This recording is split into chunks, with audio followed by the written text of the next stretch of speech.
नमस्कार दोस्तों, स्वागत है आप सभी का हिंदी स्टडी में। और आशा करती हूँ आप सभी स्वस्थ होंगे और अच्छे से तैयारी कर रहे होंगे। आज ये हम जो एग्ज़ाम पेपर देखने वाले लास्ट ईयर पेपर है, ये है हरियाणा का लोक सेवा आयोग वाला पेपर जो हम आज देखेंगे। क्योंकि मैंने उत्तराखंड का डाला था, इसलिए मैं ये अलग अलग तरह स्टेट के क्वेश्चन पेपर सोच रही हूँ कि अगर मिल जाते हैं तो मैं डालने की कोशिश करूँगी।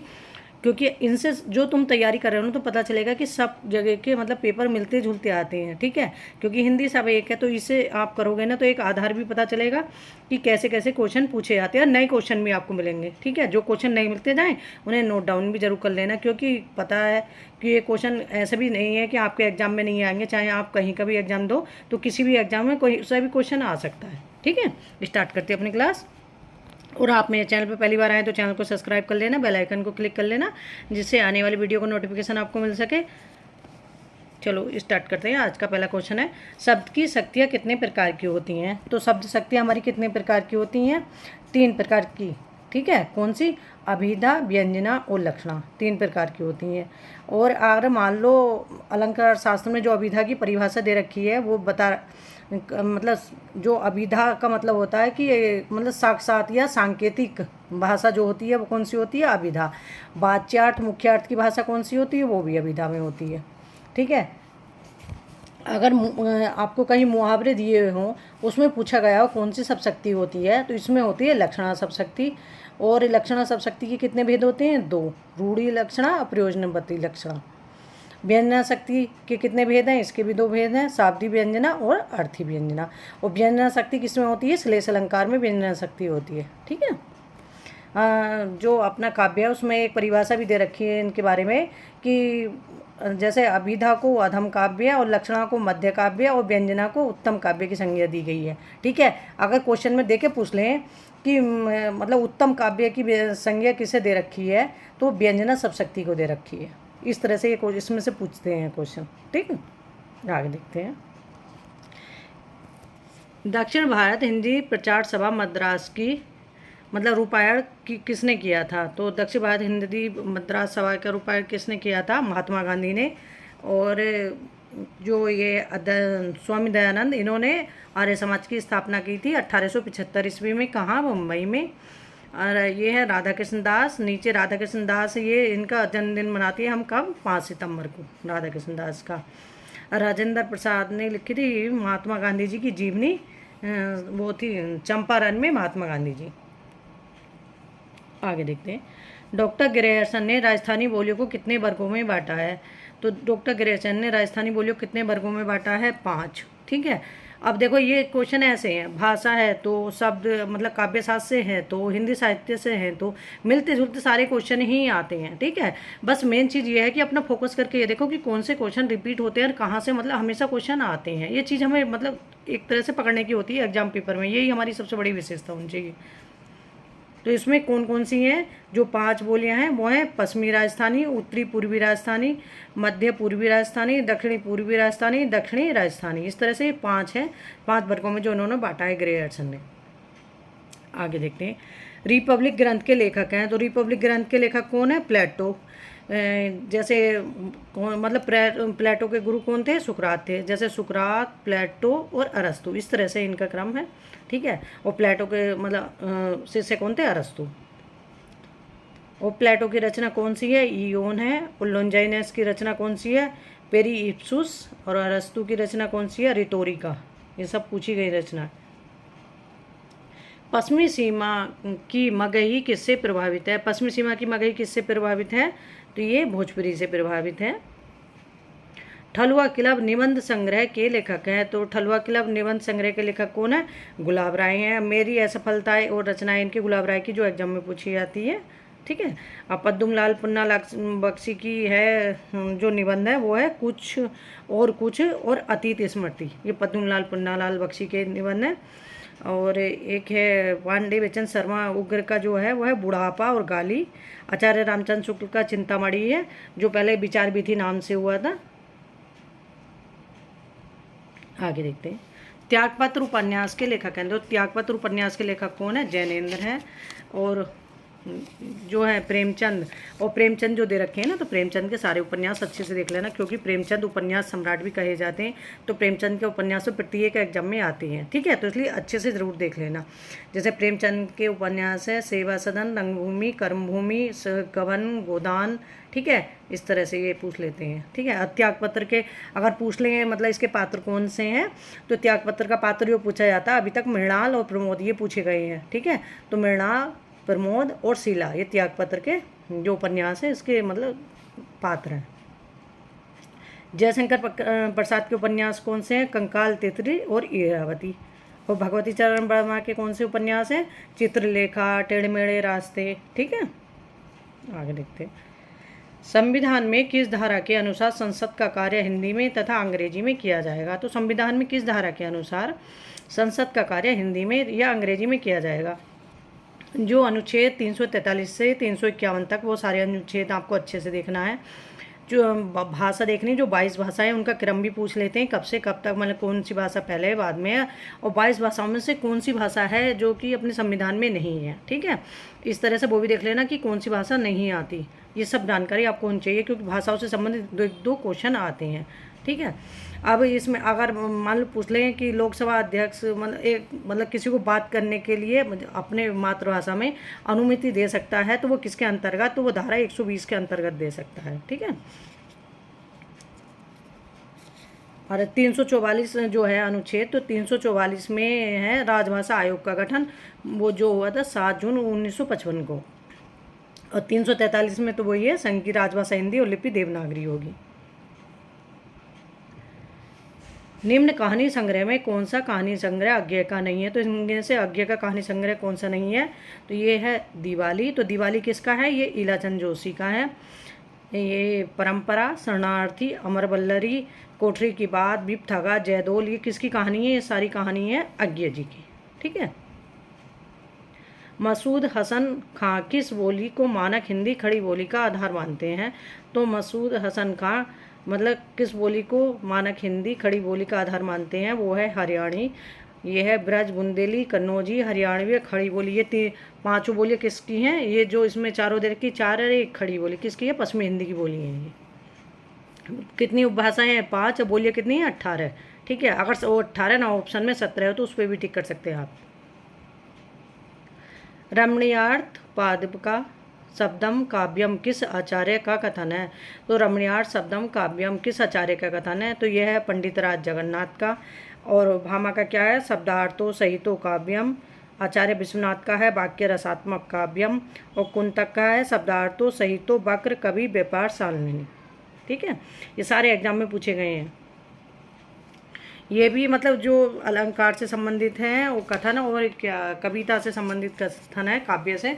तो ये सारे एक दो वीडियो में अलग अलग करके आपको कराऊंगी।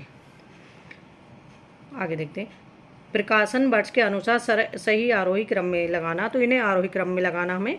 तो ये प्रेमासरम, रंगभूमि, कायाकल्प और निर्मला, तो ये उपन्यास किसके हैं, ये हैं प्रेमचंद के उपन्यास। इसलिए मैं कह रही उपन्यास प्रेमचंद के क्रम बाई भी देख लेना, और सनबाई और किस उपन्यास में क्या दे रखा, ठीक है। जैसे निर्मला में दहेज और अनमेल विवाह है, सेवा सदन में वेश्यावृत्ति से है, इस तरह से किस में क्या क्या दे रखा है वो चीज़ भी पूछते हैं, ठीक है। तो इसमें ऑप्शन हमारा एक सही होगा, क्योंकि ये जो है प्रेमाश्रम 1922, रंगभूमि 1925, कायाकल्प 1926 और निर्मला 1927 की रचना। आगे देखते हैं। आचार्य रामचंद्र शुक्ल का कौन सा निबंध है, तो इसमें से कौन सा निबंध रामचंद्र शुक्ल का है, उत्साह। बाकी बहार, ये उपन्यास मतलब कि निबंध किसका है, तो बाकी बहार निबंध है जगन्नाथ प्रसाद चतुर्वेदी का। पवित्रता किसका है, पवित्रता सरदार पूर्ण सिंह का है। मोरिस मोही कुंठावे चंद्र शर्मा गुलेरी का।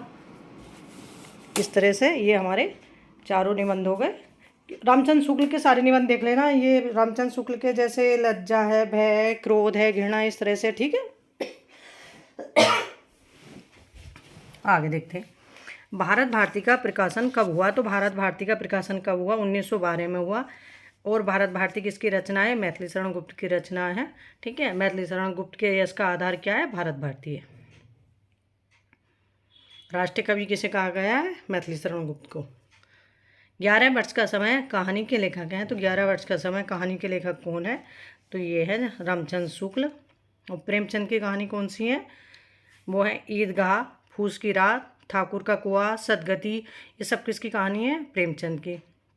और प्रेमचंद की लगभग 300 कहानियाँ हैं, जो मानसरोवर की लगभग मानसरोवर है इनका एक कहानी संग्रह, जो 8 भागों में है, उसमें संकलित है।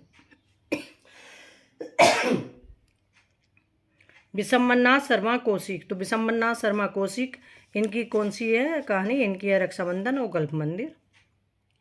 रूपक रहस्य ग्रंथ के रचयिता हैं, तो रूपक रहस्य ग्रंथ के रचयिता कौन है? तो वो हैं श्याम सुंदर दास। श्याम सुंदर दास की जैसे साहित्य लोचन, हिंदी भाषा और साहित्य, तो ये सब रचनाएं किसकी हैं?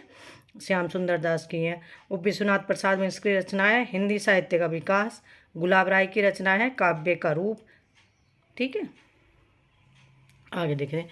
प्राकृतिक सुकुमार कवि कहे जाते हैं, तो प्राकृतिक सुकुमार कवि कौन कहे जाते हैं? तो वो हैं सुमित्रा नंदन पंत। और प्राकृतिक मतलब छायावाद के विष्णु कौन है? सुमित्रा नंदन पंत। अयोध्या सिंह उपाध्याय को क्या कहा जाता है? कवि सम्राट। और श्रीधर पाठक स्वच्छंदावाद के प्रवर्तक हैं। जयशंकर प्रसाद छायावाद के प्रवर्तक हैं। लाजपत महिमा किस प्रकार की गद्य विधाओं में है? तो लाजपत महिमा किस प्रकार की गद्य विधाओं में है? तो ये जीवनी विधा में है। और ये लाजपत महिमा और अरविंद महिमा, तो ये किसने लिखी थी जीवनी? ये महादेव भट्ट ने लिखी है जीवनी। निम्नलिखित में से कौन सी पत्रिका का संपादन भारतेंदु ने किया? तो कौन सी पत्रिका का संपादन भारतेंदु ने किया? तो वो है कवि वचन सुधा, जो भारतेंदु ने किया। 3 पत्रिका थी भारतेंदु की, एक तो कवि वचन सुधा, हरिचंद चंद्रिका, बालाबोधनी। ठीक है, इन्होंने 3 पत्रिकाओं को संपादन किया था। और ब्राह्मण की पत्रिका है प्रताप नारायण मिश्र की। और हिंदी प्रदीप है बालकृष्ण भट्ट की। कलम का मजदूर जीवनी किस प्रकार साहित्यकार के जीवन पर आधारित है? तो कलम का मजदूर जीवनी किस साहित्यकार के आधारित है, मतलब जीवन पर? तो वो है प्रेमचंद के जीवन पर। और किसने लिखी? मदन गोपाल ने लिखी थी, और ये अंग्रेजी भाषा में थी। ठीक है, और प्रेमचंद की एक जीवनी लिखी थी अमृत राय ने, कलम का सिपाही। एक इनकी पत्नी ने लिखी थी शिवरानी देवी ने, प्रेमचंद घर में। और निराला ने लिखी है रामविलास की जीवनी की मतलब निराला के ऊपर जीवनी लिखी है रामविलास शर्मा ने, निराला की साहित्य साधना। और दिनकर के एक सहज पुरुष, वो लिखी है शिवसागर मिश्र ने, जो इनकी जीवनी लिखी है। भारतेंदु बाबू हरिचंद का जीवन चरित्र, ये लिखी है बाबू राधा कृष्ण दास ने, इनके बारे में जीवनी। ठीक है, जो इनके फुफेरे भाई थे बाबू राधा कृष्ण दास। हिंदी साहित्य के इतिहास का सर्वप्रथम ग्रंथ किस भाषा में लिखा गया? तो हिंदी साहित्य का ग्रंथ सर्वप्रथम किस भाषा में लिखा गया? फ्रेंच भाषा में लिखा गया।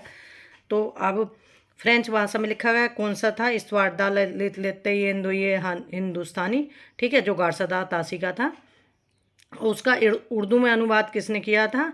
करीमुद्दीन ने। ठीक है, ये उर्दू में अनुवाद करा हुआ था, करीमुद्दीन ने किया था। और हिंदी का कौन सा है? हिंदी का है शिव सिंह सरोज। और अंग्रेजी में लिखा हुआ कौन सा साहित्य इतिहास है? तो वो है the modern vernacular literature of Hindustan. Keylong ने तुलसी की भाषा को क्या कहा? तो केलांग ने तुलसी की भाषा को क्या कहा? तो वो कहा पुरानी बैसवाड़ी। ठीक है, और छत्तीसगढ़ी ये किसकी भाषा है? अवधी बंगेली और छत्तीसगढ़ी पूर्वी हिंदी की भाषा है। मगही मैथिली और भोजपुरी ये बिहारी की भाषा है। कुमायूं गढ़वाली ये किसकी भाषा है? ये गढ़वाली जो है, तो ये पहाड़ी की भाषा है। कंकाल उपन्यास का प्रकाशन हुआ, तो कंकाल किसकी रचना है? जयशंकर प्रसाद का है। और कंकाल तितली इरावती, ठीक है, ये इनकी रचना है। और कब का प्रकाशन है इसका? 1929 का। सौंदर्यम अलंकार किस आचार्य का कथन है? तो सौंदर्यम अलंकार किस आचार्य का कथन है? ये वामन का कथन है। काव्य शोभाकरान धर्मान अलंकारन प्रच्छते, ये कथन है दंडी का। और नाकांति निर्मापी विभूति वनिता मुखम, ये जो है ये कथन है भामा का।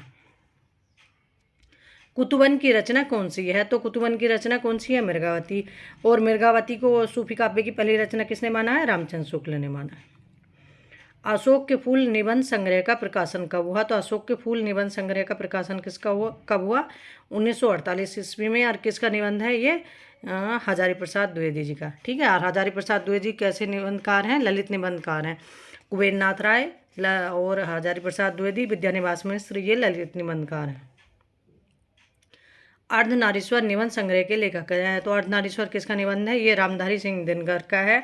और अर्धनारीश्वर जो उपन्यास है वो है विष्णु प्रभाकर का। ठीक है, दोनों आते हैं क्वेश्चन में, तो थोड़ा ध्यान करके टिक करना। ठीक, और जो है एक इनका रामधारी सिंह दिनकर का निबंध और है मिट्टी की ओर रेत, और एक है रेती के फूल।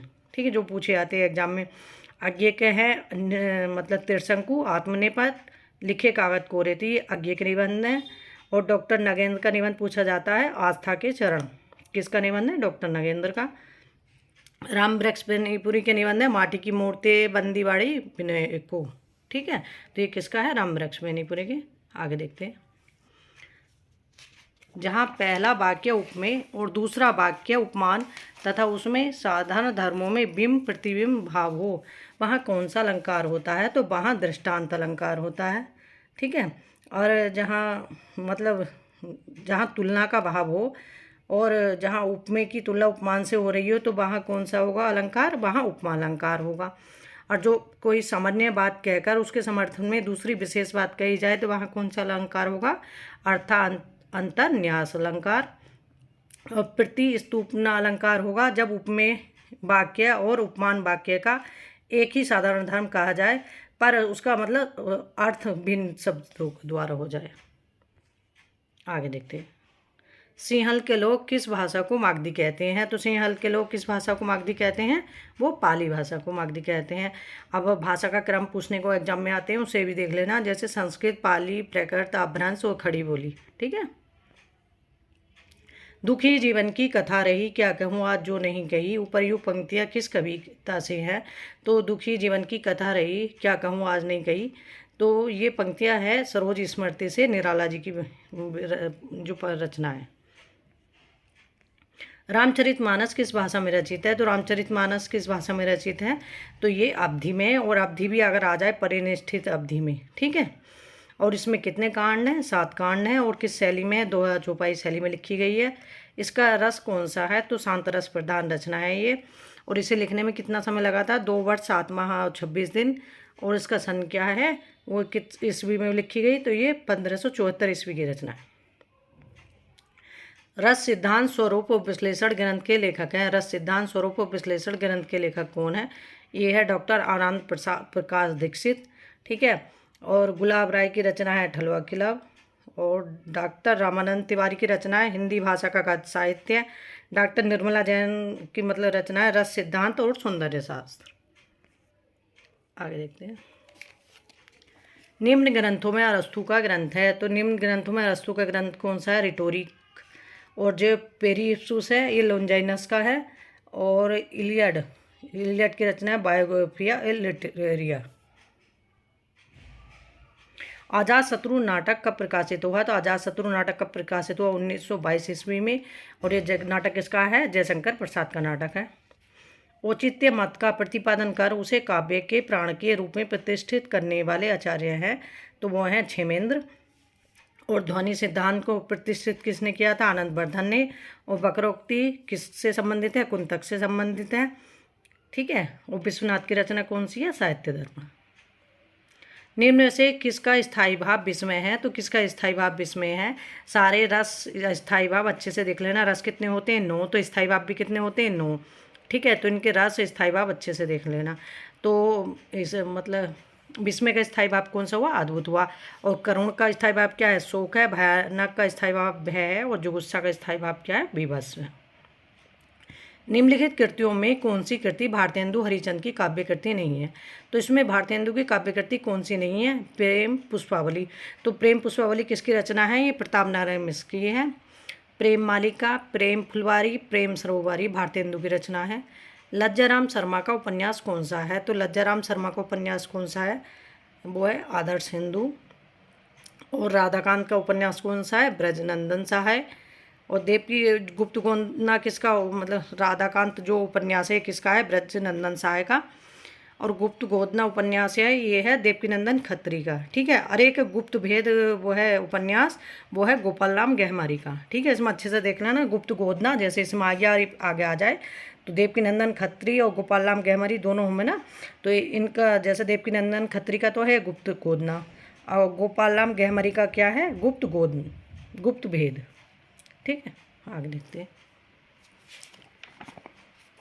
जहाँ पर प्रत्यय के द्वारा प्रस्तुत में कोई विशेष औचित्य संबंधी चमत्कार उत्पन्न हो जाता है, वहाँ पर किस रूप की पूर्वार्ध वक्रता होती है? तो वहाँ प्रत्यय वक्रता होती है।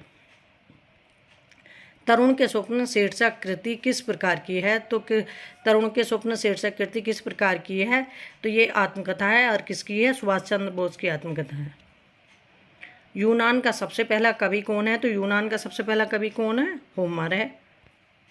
निम्नलिखित में से विवेचन सिद्धांत पर विद्वानों ने किस व्याख्या पर विचार प्रस्तुत नहीं किया?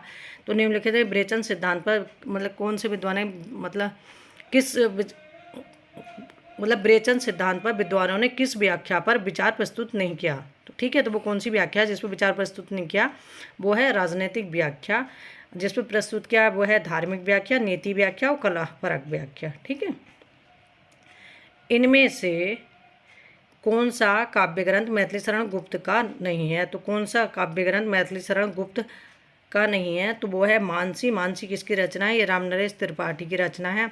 मानसी पथिक और मानसी पथिक स्वप्न ये सब किसकी रचना है? रामनरेश त्रिपाठी की रचना है। ठीक है, मानसी इनकी फुटकर कविताओं का संग्रह है रामनरेश त्रिपाठी जी का।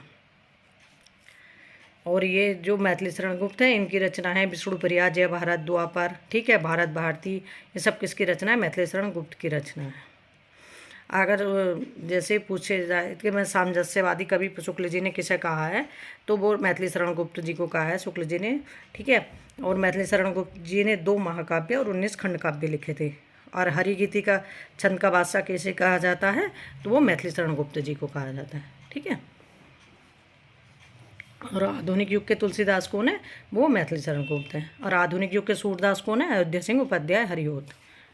ठीक है, आज के अपने क्वेश्चन कंप्लीट हो गए। एक पार्ट में और आ जाएंगे ये जो क्वेश्चन है, तो अपने 2 पार्ट में पूरा क्वेश्चन पेपर कंप्लीट हो जाएगा। अब आप इसको देख लेना कि कितने क्वेश्चन ऐसे हैं, और मैं एक्सप्लेन करके कितनी चीज़ें आपको बताई कि जो आपके मतलब कहीं ना कहीं आपके काम आएंगी। ये चीज़ अगर कहीं भी है, आप अगर बैठ के देख भी नहीं सकते ना, तो आप वीडियो लगा के अपना सुन सकते हैं ऐसे, तब भी वो चीज़ें आपको समझ में आ जाएंगी। ठीक है, और प्रैक्टिस अपना करते रहो। एक अपना लक्ष्य बना कर कि मुझे कहते हैं ना, जीवन का जैसे एक आधार बना लो कि बस एक नौकरी है, बाकी दूजा कुछ नहीं। ठीक है, जब तक एक मतलब दृढ़ संकल्प से अपनी मेहनत नहीं लगे रहोगे तब तक बड़ा मुश्किल है। ठीक, थैंक यू दोस्तों मेरी वीडियो देखने के लिए।